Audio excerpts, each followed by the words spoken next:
दुधनी जिल्हा परिषद प्राथमिक मराठी केंद्र शाळा दुधनी येथे जागतिक महिला दिन उत्साहात साजरा करण्यात आला। या कार्यक्रमाच्या अध्यक्षस्थानी श्रीमती कावेरी शंकरलिंग झळकी या उपस्थित होत्या। कार्यक्रमात शाळा व्यवस्थापन समिती सदस्य महिला पालकांचा सत्कार करण्यात आला। यावेळी 1996-97 बॅचच्या माजी विद्यार्थ्यांनी शाळेला HP कंपनीचा प्रिंटर आणि स्कॅनर भेटी दाखल प्रदान केला। या उपक्रमाचे सर्व स्तरातून कौतुक होत आहे।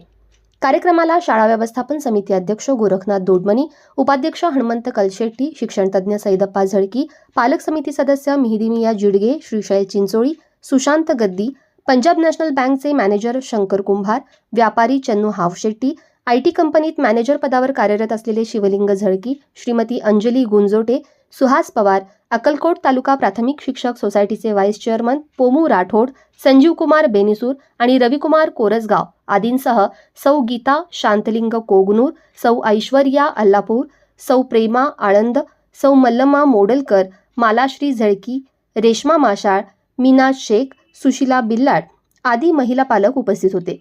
कार्यक्रमाचे आयोजन केंद्रप्रमुख सुरेश शटगार यांच्या मार्गदर्शनाखाली करण्यात आले होते। कार्यक्रमाचे सूत्रसंचालन कोरसगाव यांनी केले तर सुहास पवार यांनी आभार मानले।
धोकादायक खेळ खेळण्याची आणि संतप्त जमावाकडून खंबीरपणे उभी राहण्याची क्षमता इंदिरा गांधीच्यात होती. अथक परिश्रम करण्याची शक्ती ज्यांच्यात होती अशा आपल्या माजी पंतप्रधान इंदिरा गांधी